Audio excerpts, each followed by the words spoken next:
Hello, good day. Thank you for joining our webinar. My name is Michael Phillips, and I'll be talking today about whether or not managed cloud is right for your organization, some of the key considerations for success. Really quickly about myself, my name is, like I said, Michael Phillips. I'm a senior solution architect on Insight's Cloud Managed Services team. I've been doing managed services for over 20 years, everything from being the sys administrator on call to being the director who built managed services organizations and products. And specialties include not only infrastructure design and implementation, but leading strategic engagements with our customers and helping to map business outcomes back to technology solutions. And today, what I wanted to talk about are some of the common drivers that we see that have our customers coming to us to talk about managed services or things we might reach out to our customers, topics we think might be important to them. I also want to talk about expectations you should have when it comes to evaluating managed services providers. And we'll also talk about some of the key outcomes you should get from engaging with managed services and review a couple of real world scenarios in which we had some really good interactions with customers of ours in regards to managed services. So let's start off and talk about some of the challenges that we see in the market, some of the reasons people are coming to discuss managed services at a high level. When we talk about the pain points when it comes to cloud management, um, often we have conversations around security and compliance, right? And making sure that it's seamless. Um, People who have been managing their own data centers, their own infrastructure, sometimes the practices and procedures you have when you go from a private cloud into a public cloud aren't quite the same. And there's a little more complex of an environment, a lot more buttons you can push and settings that be configured. And so ensuring that you're meeting your compliance and security goals sometimes can take some guidance from an outside source. We also talk a lot around optimizing spend and creating visibility about what's happening in the environment. You'd be surprised the number of customers that we have that don't really understand where their spend is going, and that whether that's from the way they've deployed their infrastructure, or maybe they're working with a managed services provider that just doesn't give them that view into what's happening in their environment. And we want to create that visibility. We want to optimize the spend. We want every dollar that you spend in cloud to be used effectively, because they say about a third of all cloud spend is waste. And we really look for opportunities to give that waste back to our customers to find new ways to deploy more services in cloud, whether that's reinvesting in data or reinvesting in AI, or perhaps even an all new product line altogether. We talk a lot about scaling with cloud expertise and external support. What can you do if you have someone who's helping to manage the day-to-day operations with the cloud? What can you do when you have experts who are looking over the observability and functionality of your cloud environment? What does that free you up to be able to do when it comes to managing your business? And finally, maximizing performance and creating a better user experience. With observability in a cloud platform, there are so many little things that we can find where there might be misconfigurations, there might be things that are causing small delays in processing times. And the more we can optimize that performance, not only can it help with your spend, but it can create a better user experience. It can create more productive employees and create an overall better experience. Some of the roadblocks we see when our customers are starting to go into the cloud or multiple cloud providers is that there are challenges in integrating cloud resources. There's challenges in securing and protecting those cloud resources, and also in monitoring, managing performance and reliability. Right? Cloud security has been touted to be the number one challenge that customers have, especially when they're going to multi-cloud, because it's a challenge sometimes to become really good at one cloud. And as you start scaling into multiple clouds or multiple infrastructure deployments, whether that's private cloud and public cloud or multiple public cloud providers, again, like I mentioned before, it can be very difficult to ensure that you have everything configured properly.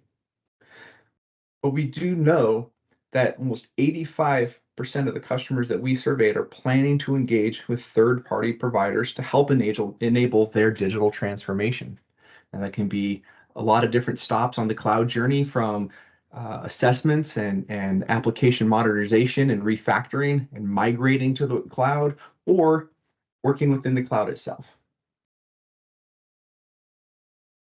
So with Insight Managed Cloud, our fully managed cloud solution really is designed around helping our customers accelerate their move to the cloud, simplifying multi-cloud environments, improving performance and utilization within the cloud while optimizing their spend, and gaining predictability and flexibility.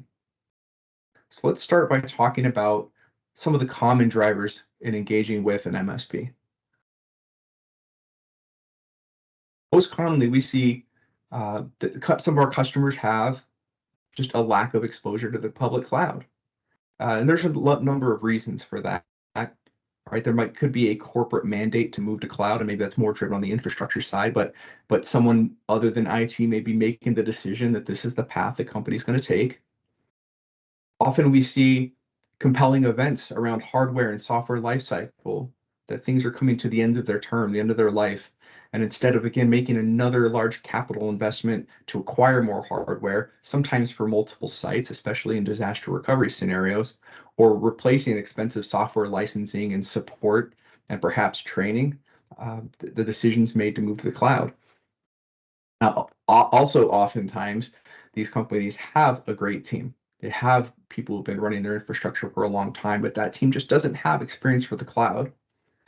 And like I mentioned before, moving to an OpEx sometimes is it's a financial decision made to provide that flexibility.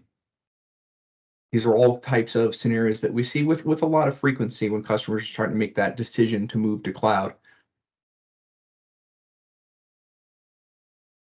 Other times we see that there is a change of focus.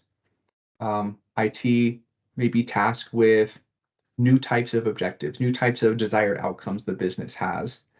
A lot of cases, they want to focus their time and energy and efforts on migration, moving applications, moving their data sets, moving their servers and services. And that doesn't necessarily lend itself well to also focusing on day-to-day operations. And so if they have to make the decision on where they wanted to spend their time, it's going to be on the acceleration of the migration to cloud. Or it could be spending more time and more resources on application development, on adding new features, again, creating a better experience for their customers, whether those customers are internal or external. Maybe they want to shift their focus and spend time on AI. Everyone's talking about AI. If you don't have some sort of some sort of AI initiative already underway, then there may be some need to play a little catch up, and they need to focus their energy there on AI and data analytics. Overall, this represents a shift away from daily operations into value-added functions, into things that are going to show more investment back to the business, right? And being more focused on outcomes of the business and less focus on day-to-day operations. And there's definitely a value. Those things that happen, the day-to-day operations, and we think about hot fixes and patches and monitoring and security, they're all very important things, but they don't necessarily add a lot of value.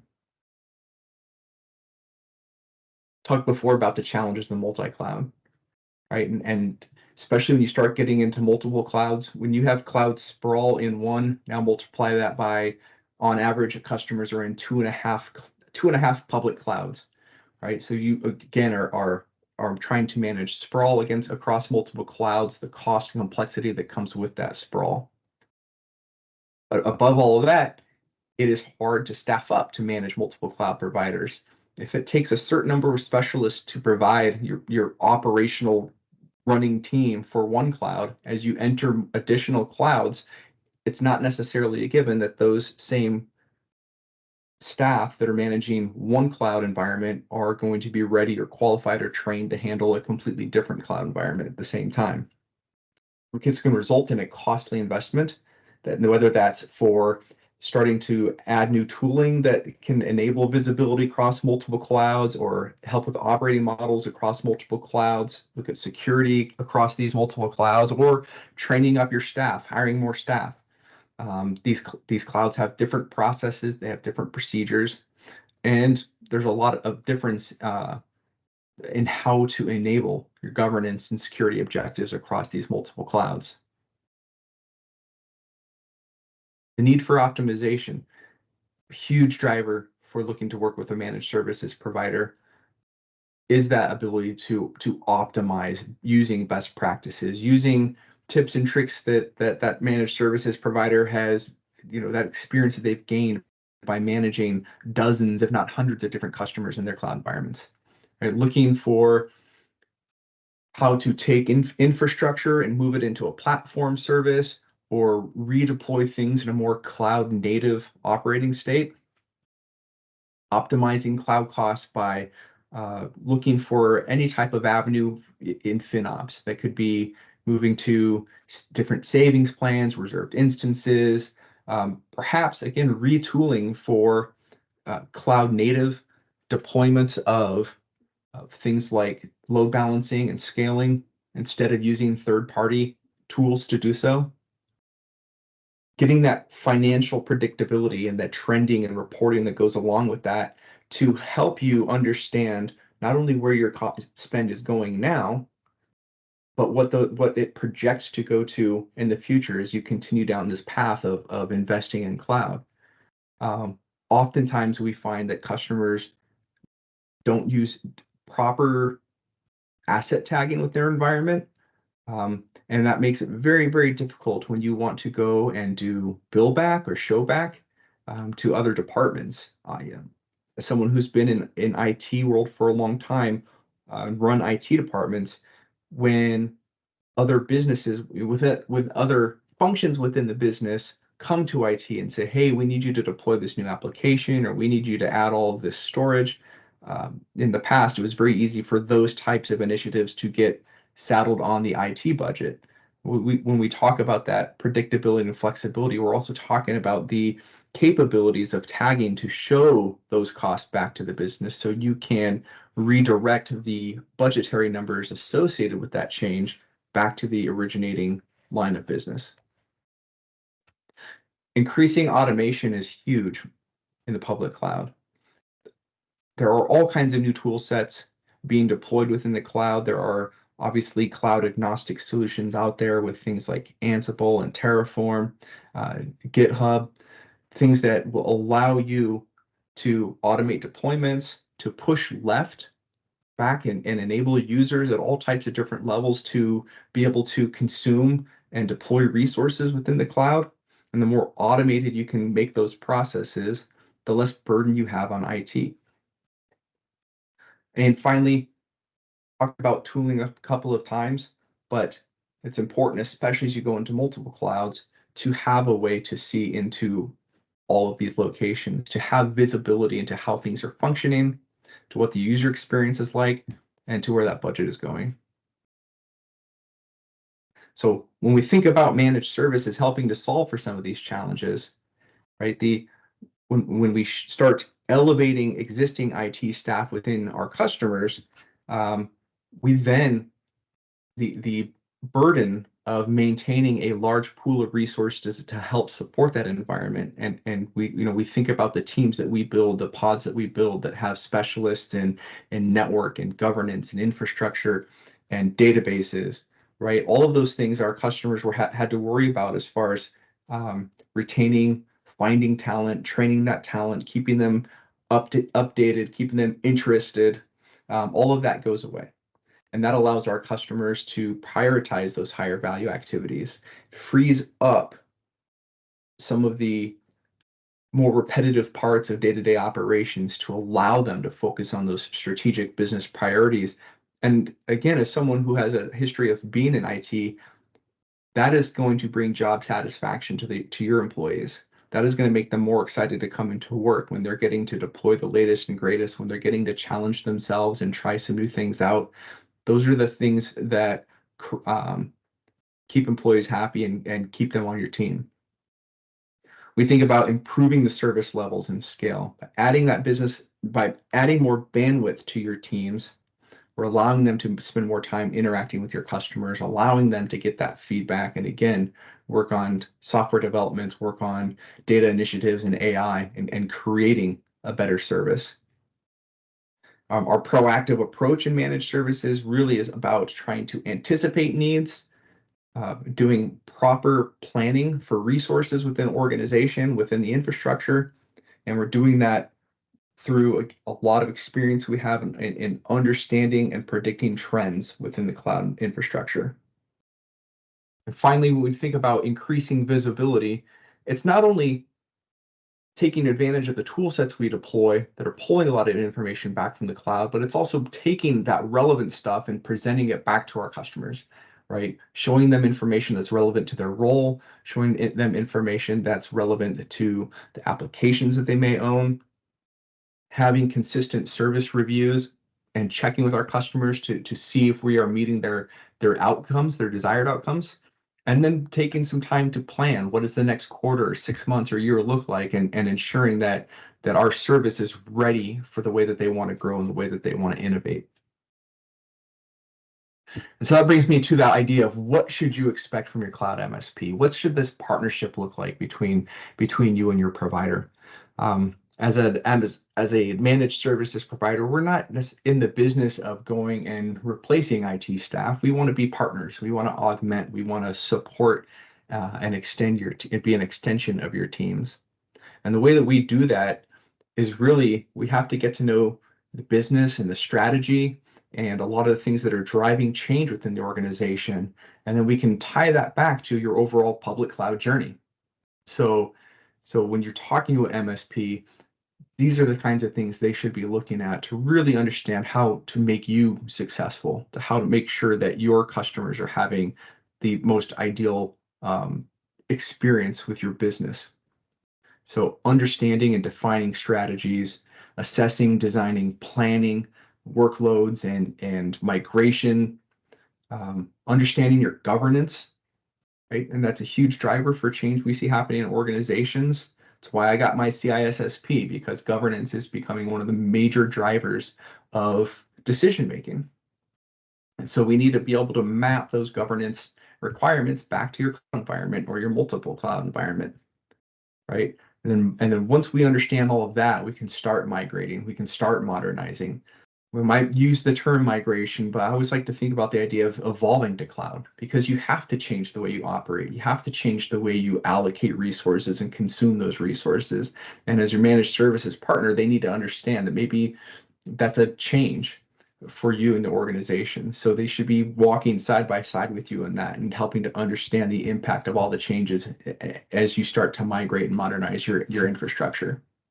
And then once the infrastructure is live, again, there's one thing we talked about before, planning for governance, but then it's actually governing and managing and optimizing, right? It can't be, none of these things can be a point in time. You don't manage governance once a year, right? It's ongoing.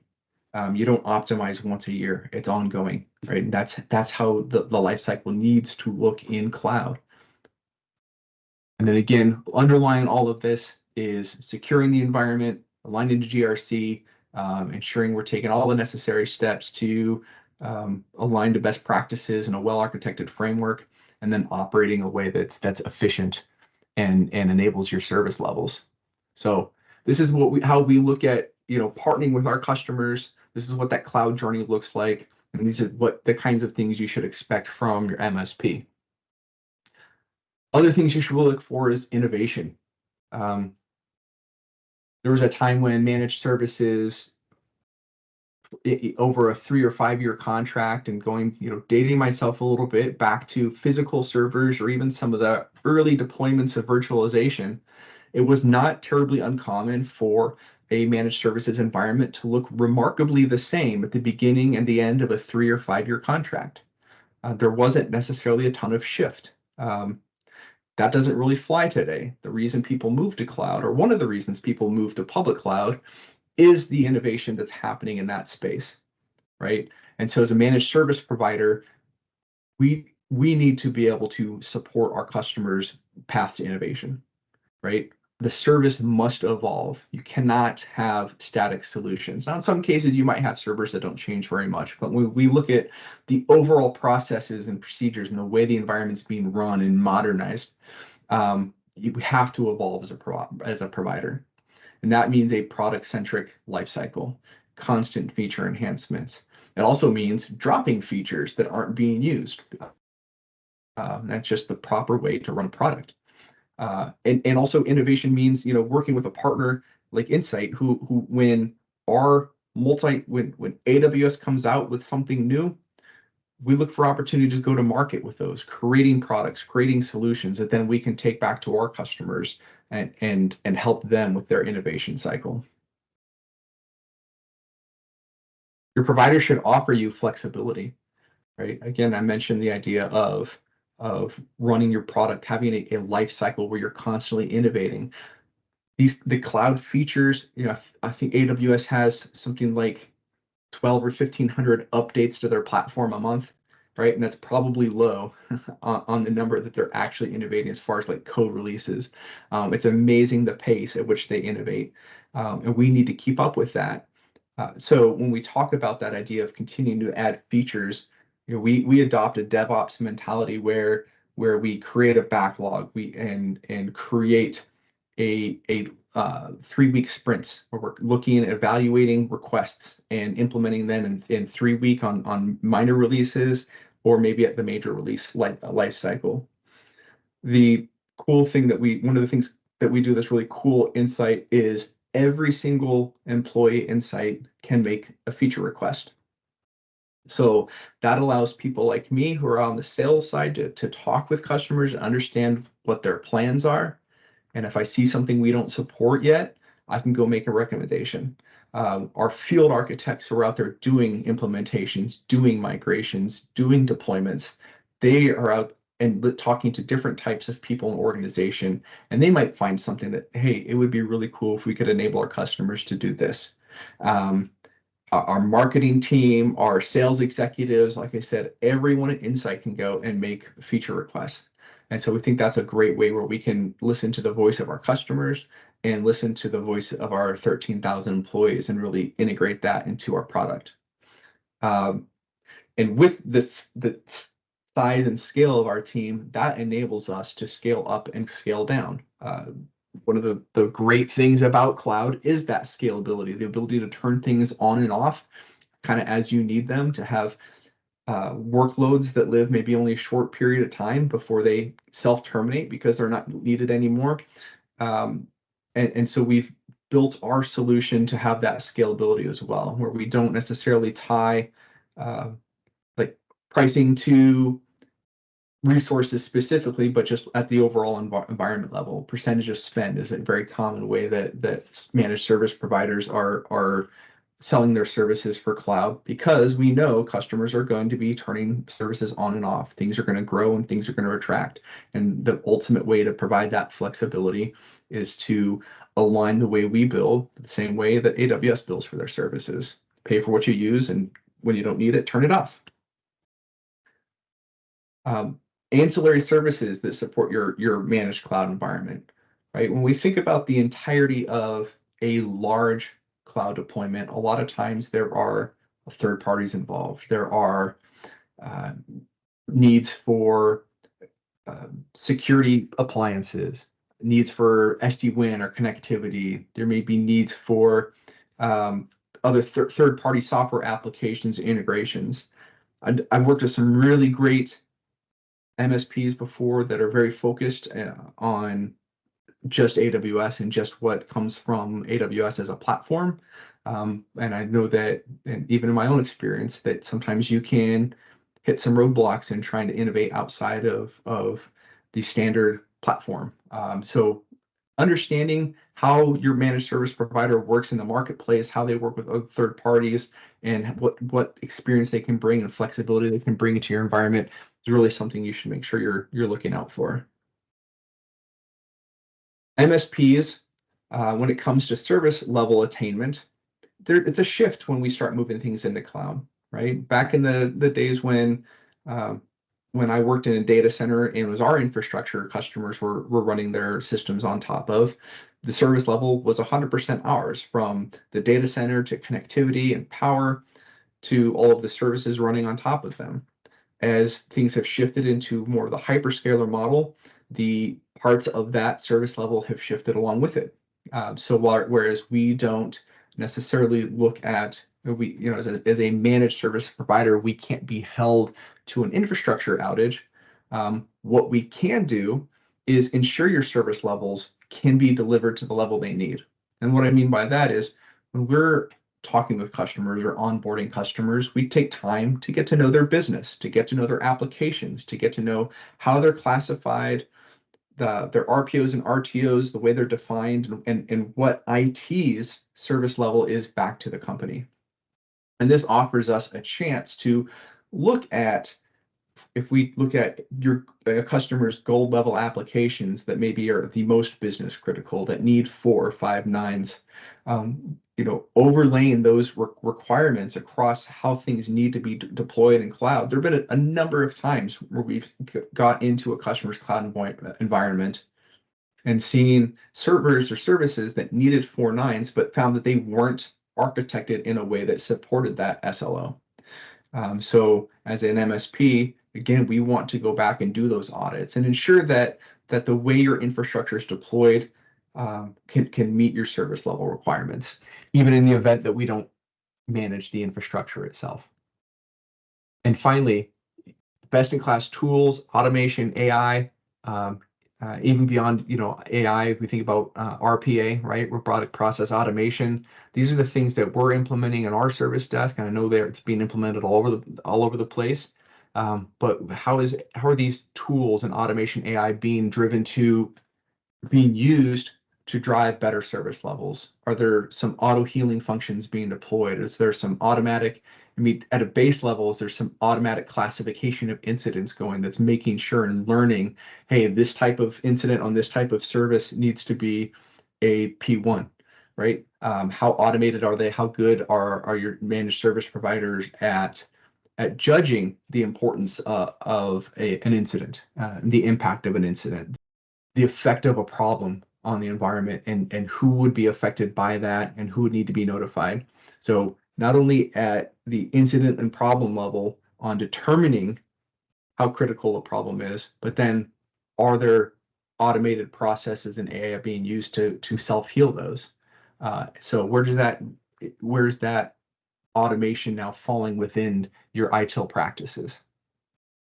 Another thing to understand is your managed service providers' operations around well architected. What we find often is at the onset, when you're first getting into cloud, you're first setting up the environment, things are often designed, deployed in such a way that you're aligned to best practices, you're aligned to the well architected framework. And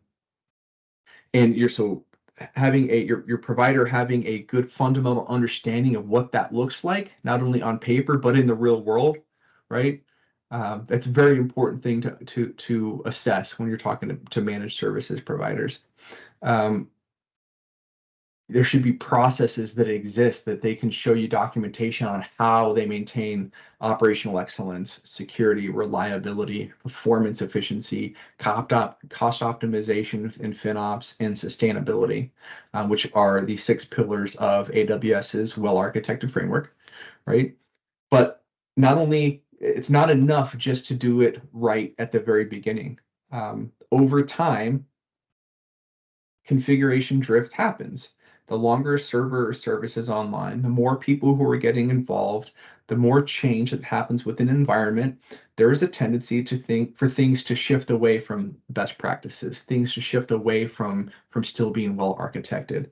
And so there needs to be processes that the provider has to ensure realignment, right? To revisit workloads and deployments, to re-examine use cases, to see if we're maintaining that operational excellence and security and reliability, or from a efficiency, optimization, and sustainability, are there more efficient ways to deploy? So it's not just about maintaining the workloads that you have.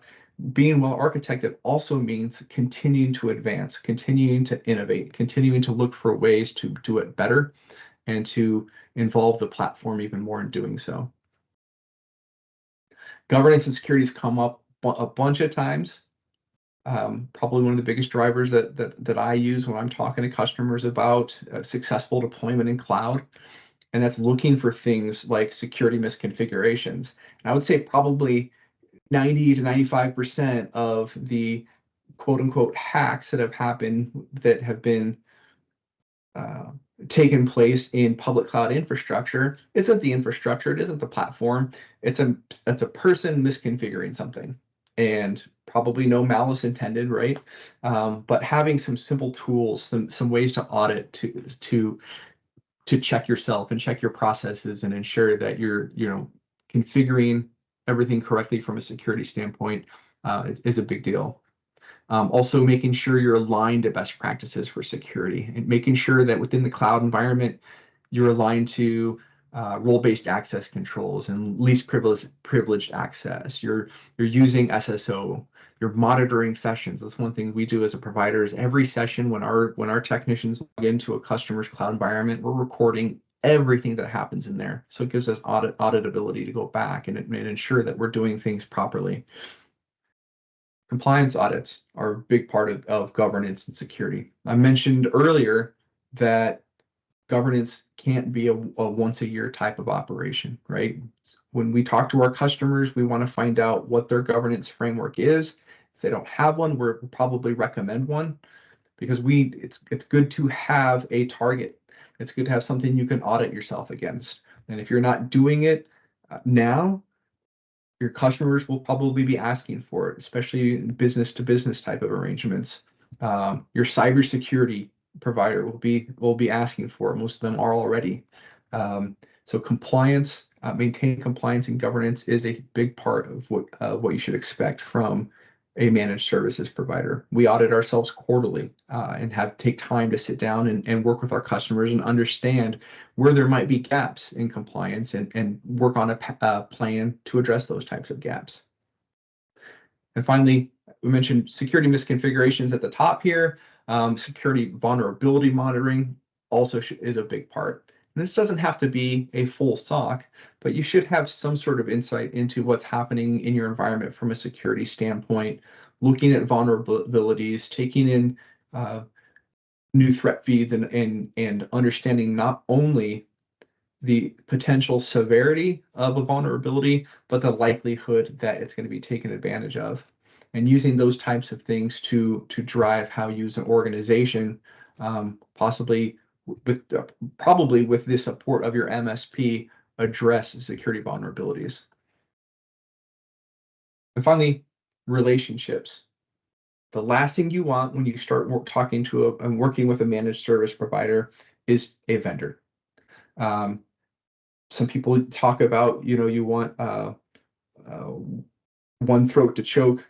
We like the idea of one hand to shake, as you see in the picture that's here, and we want to be that hand that you're shaking, right? We want to work with you with other partnerships, other third parties that might be involved in your environment from a marketplace perspective. We develop a go-to-market strategy with hyperscalers and try to work on how to take their innovations and create solutions that work for their customers and for ours. And finally, what is your MSP's commitment to you? Recently, just a few months ago, was talking with a customer, and I asked them what their current MSP's involvement was in change. Were they part of their change advisory board? Were they part of their security advisory board? And I was shocked to hear that their managed service provider was not a part of either of those. Those are the types of things you want from a managed services provider, someone who's going to be engaged in those types of activities and understand the change that's happening within your business. And to build a team around you that's there to ensure your success, that understands the outcomes you're trying to reach, that understands that things are important to you from the cloud environment, and gives you the proper information to know that your environment is running well, it's healthy, that it's optimized, that you're not wasting a bunch of money, and that that they're there for you to ensure your success on current projects and ready to take on the next. But finally, I wanted to talk about a couple of real world scenarios where we've had some really great conversations and seen some drivers in the real world of a customer talking to managed services with us. This first one here was pretty unique. This was a customer of ours that we had a previous relationship with, and the hyperscaler, and in this case it was AWS, had designed a very, very cool, very business specific line of business application for them. And this was around as a manufacturing customer that was trying to really gain a lot of intelligence from their manufacturing processes, from inventories. They really needed to see what was happening in each of their facilities. And they put a lot of time and resources, AWS did, into building this application. However, at the end of that application build cycle, when they were ready to turn the application over for the customer kind of made the realization that they didn't really have a team that knew how to manage this application. They were really only interested in consuming the output from the application, but didn't care so much about running the day-to-day operations. And so AWS, knowing we had an existing relationship with the customer, came to Insight, and we spent a lot of time going through the application functions and understanding what the outcomes were and what the involvement was, and actually determining how some of this new application would tie into systems we were already managing for this customer. So it became a logical progression for us to move in and take over the AWS environment management and really set the customer up for success. Um, Another one, and this topic's been talked about a couple of times in the slide previously, but we had a customer that was very, very focused on closing down their legacy data centers, which they had multiples, and getting things moved up to cloud. And they were doing a really good job at it. They had a high success rate. They were planning their own migration waves. They were taking advantage of infrastructure and platform as a service, doing some application modernization, uh, converting some things to cloud native. So they're doing a really good job. But they admitted in conversations with them that they were so focused on it that day-to-day operations were suffering as a result. And these operations span not only the public cloud infrastructure they're moving into, but their private cloud infrastructure they're moving away from. Thankfully, again, another area where Insight provides flexibility is we had teams ready to manage both their private cloud infrastructure that they were exiting, and we knew that there was a timeline around how that would scale down over time, and a team ready to manage the cloud hyperscale they're moving into. And so this was an example where that scale up, scale down was kind of happening at the same time, right? We were set up in a situation to start with a large team managing the on-premise stuff, and then scale that team down while we scaled up the cloud managed services team. And as a result, the customer then could keep that focus on their migrations and didn't have to worry about some of the processes and procedures that were no longer being properly followed and operational day to day. So a couple more slides to wrap us up for today. I want to talk a little bit about what the desired outcomes. What should your environment look like? What should this partnership look like? When you make the decision to go with a managed services provider. And one of the things that we like to do at Insight is enable line of business development teams. And what that really means is that we can have a basis around site reliability engineering and platform engineering that is very consistent for our customers. But at the same time, we can understand that different lines of business within an organization may have different wants and needs for some of the day-to-day. They might build applications in different ways. Some business units, in a company might be very focused on platform as a service and ephemeral workloads and building things cloud native, while others might be a little more traditional in using infrastructure as a service and more server native infrastructure. And others might be a mix of both. You should have a provider that understands that there are going to be different needs for different business units. There are going to be different needs for different applications. And the KPIs associated with that and the ROIs associated with that are going to vary from one workload to the next. So this is another area where flexibility really needs to be key, and having a really good understanding, taking the time to get to know And this is one thing we do really well at Insight, is getting to know our customers and how they operate. And this really enables us to customize what the deliverable looks like, to customize what the environment looks like, and our interactions with different people, different business units, because we don't want to treat it all the same, because it's not all the same. So that's what we think about. Again, that the enabling line of business development teams is not treating everyone the same. It's looking for those individual things that make those applications and those lines of business unique. Understanding, having a really good self-awareness of where you're at right now in the cloud maturity model. And this is a published model, so this is, you can go and look this up or copy this slide, but taking a realistic view. And I've talked with customers who are legacy, that it would be considered a level 0 in CMM because they're not really in cloud yet. And I've talked to customers at levels 1, 2, 3, maybe some touching on 4, maybe not a bunch of them who are in 5 yet, but understanding where are you now and setting realistic expectations and goals with your managed service provider on how do you want to level up. And so this is one of the things your managed service from a cloud MSP should really be doing, is saying, hey, we think you're at a 1 or 2 for most of your applications. Are you good with that? Or is there specific applications where you'd really like to get to a level 3 or a level 4, and have some real open discussions about what does that look like from a time perspective and an investment perspective, and what kind of change is going to be required in the environment. But really, the cloud maturity model is a great way to gauge where you want to get, if you understand where you are now.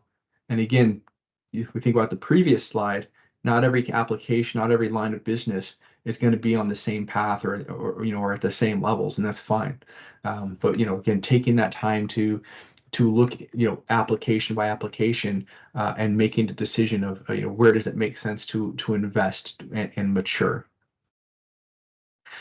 And finally, the overall, at a very high level, outcomes of managed cloud, improved scalability and flexibility, stronger security and compliance, better cloud governance and efficiencies, cost controls that are part of the service, the ability for you to refocus your time and resources on things that add real business value, and improving your overall risk posture. These are all things that should be outcomes of managed cloud and having a managed service provider like Insight.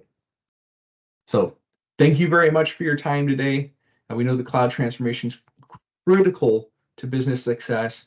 And so we've got a QR code here. You scan that and you can learn more about how Insight can enable. Thank you very much.